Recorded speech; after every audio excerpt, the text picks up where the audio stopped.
এবার কংগ্রেসের ইস্তেহারে মাওবাদীর ছায়া পেলেন প্রধানমন্ত্রী নরেন্দ্র মোদী। এ নিয়ে আক্রমণ করলেন। তিনি বললেন যে মাওবাদীর অনুকরণে কংগ্রেসের ইস্তেহারে দেশের মন্দিরে গচ্ছিত সোনাদানা এবং মহিলাদের মঙ্গলসূত্রের দিকে নজর দেওয়া হয়েছে। আসলে এটার অর্থ কী? আসলে এটার অর্থ এটাই যে আমরা জানি মাওবাদী সমাজতান্ত্রিক ব্যবস্থার স্বপ্ন দেখে, আর সেখানেই প্রশ্নটা এসে যায় যে মঙ্গলসূত্র নিশ্চয়ই সোনাদানা দিয়ে তৈরি এবং মন্দিরে যে অনেক সোনাদানা রয়েছে সেটাও সত্যি। আর সেই মঙ্গলসূত্র নিশ্চয়ই ধনী পরিবারের মহিলারা ব্যবহার করেন, আর ধনীদের সম্পত্তি বা মন্দিরে গচ্ছিত সম্পত্তি গরিবদের মধ্যে বিলিয়ে দিতে সমানভাবে সমবন্টন করতে চাই।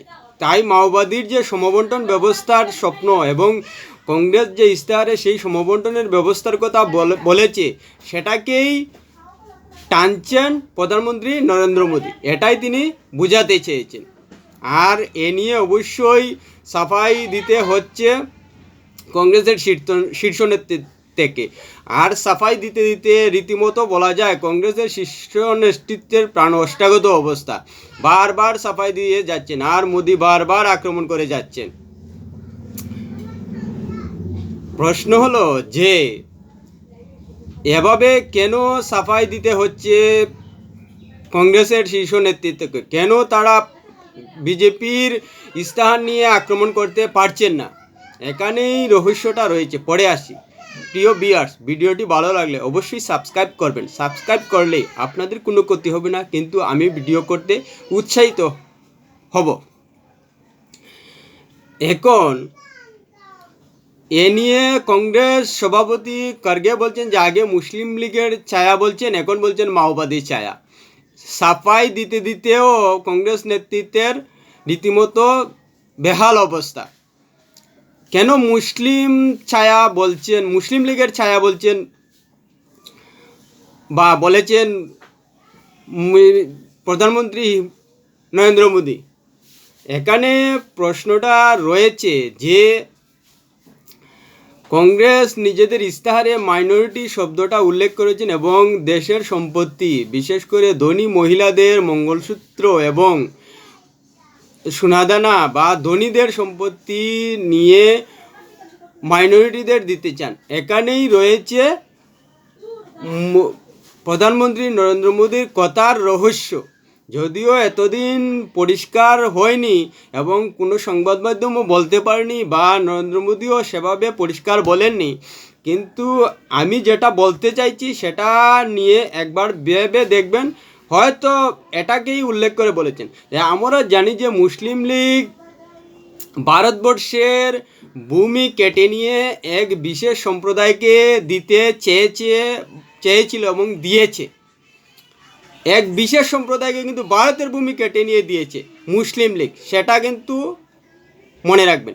অন্যদিকে আবার ভারতের সংখ্যাগরিষ্ঠ মানুষের সম্পদ কেড়ে নিয়ে মাইনরিটি বলতে আমরা জানি একটা বিশেষ সম্প্রদায় তাদের দিতে চায়।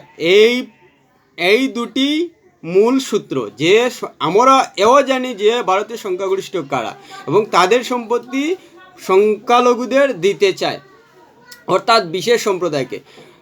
মুসলিম লীগ বিশেষ সম্প্রদায়কে ভারতের জমি কেড়ে নিয়ে দিয়েছে এবং কংগ্রেস ভারতের সংখ্যাগরিষ্ঠের ধন সম্পদ কেড়ে নিয়ে বিশেষ সম্প্রদায়কে দিতে চায়। অর্থাৎ মুসলিম লীগ এবং কংগ্রেস দুটি দলই বিশেষ সম্প্রদায়কে সেই ধন সম্পত্তি হোক আর জমি দিতে চায়। এখানেই কিন্তু আক্রমণের রহস্যটা লুকিয়ে রেখেছেন প্রধানমন্ত্রী নরেন্দ্র মোদী। এতদিন ক্লিয়ার হয়নি, কিন্তু আজ পরিষ্কার হয়ে যাচ্ছে মাওবাদীর ছায়া প্রসঙ্গ তুলে আনায় যে মুসলিম লীগ এবং কংগ্রেস একটা বিশেষ সম্প্রদায়কে সুবিধা দিতে চায়। এখানেই মুসলিম লীগের ছায়া দেখতে পাচ্ছেন প্রধানমন্ত্রী নরেন্দ্র মোদী, আর এটার মাধ্যমে তিনি বলতে চেয়েছেন। এবং মাওবাদী যে সমাজতন্ত্রের স্বপ্ন দেখে এবং সেটা যে কংগ্রেসও দেখে বা তার ইস্তাহারে প্রকাশ করেছে, সেটাই তিনি বোঝাতে চেয়েছেন যে ধনীদের এবং যেহেতু মঙ্গলসূত্র ধনী মহিলাদের মধ্যেই বেশিরভাগ ব্যবহার করতে দেখা যায়, তাদের সেই সম্পত্তি কেড়ে নিয়ে, মঙ্গলসূত্র তো একটা উদাহরণ, আসলে ধনী মহিলাদের যে প্রচুর সোনাদানা অলংকার রয়েছে সেটার দিকেই নজর, এর কথা বলতে চেয়েছেন প্রধানমন্ত্রী নরেন্দ্র মোদী। আর এখানেই রহস্য, মোদির কথার রহস্য রয়েছে এবং সেটাই পরিষ্কার। অন্যদিকে কংগ্রেস এমন ইস্তাহার, যদিও চতুরতার সঙ্গে শব্দ নির্বাচন করেছে, কিন্তু ইস্তাহারে এমন কিছু উল্লেখ করেছেন বিশেষভাবে বিশেষ বিশেষ সম্প্রদায়কে উল্লেখ করে রাখা হয়েছে, যার জন্য মোদি বারবার আক্রমণ করতে পারছেন কংগ্রেসকে। কিন্তু মোদিকে আটকাতে গিয়ে শুধু সাফাই দিচ্ছে কংগ্রেসের শীর্ষ নেতৃত্ব, কিন্তু বিজেপির ইস্তাহার ভালো করে যাচাই করে সেই ইস্তাহার নিয়ে যদি কংগ্রেস শীর্ষ নেতৃত্ব, কংগ্রেস নেতা নেত্রীরা বিজেপির উপর আক্রমণ করতেন, তাহলে বিজেপি নেতারা সাফাই দেওয়ার জন্য একটা সময় ব্যয় করত এবং সে নিয়ে সচেষ্ট হতো, এবং প্রধানমন্ত্রী নরেন্দ্র মোদীও সাফাই দেওয়ার জন্য নিজেদের ইস্তাহারকে ভালো করে আরও যাচাই করতেন এবং সাফাইটা দেওয়ার চেষ্টা করতেন। কিন্তু কংগ্রেসের শীর্ষ নেতৃত্ব যেহেতু আক্রমণ করতে পারছে না বিজেপির ইস্তাহার নিয়ে, তাই সে নিয়ে বিজেপি এবং প্রধানমন্ত্রী নরেন্দ্র মোদীকে আত্মরক্ষার্থে বেশি মাথা কামাতে হচ্ছে না, বরং কংগ্রেসের ইস্তাহার নিয়ে একের পর এক খুদ বের করে পাল্টা আক্রমণ করছেন এবং আক্রমণ করে যাচ্ছেন। আর সে নিয়ে গলদঘর্ম অবস্থা কংগ্রেসের শীর্ষ নেতৃত্বের, কংগ্রেসের নেতা নেত্রীদের, যার কারণে তারা আক্রমণের ক্ষেত্রে অনেকটা পিছিয়ে রয়েছে বলা যায়। কেননা আক্রমণ করলে অনেকটা দিশেহারা অবস্থা হয়ে যায়, বিশেষ করে যার উপর আক্রমণ করা হয় সে রীতিমতো একটু দিশেহারা অবস্থায় থাকে, এবং সেটাই কংগ্রেসের ক্ষেত্রে হচ্ছে, যার কারণে কংগ্রেসের শীর্ষ নেতৃত্বকে বারবার সাফাই দিতে হচ্ছে।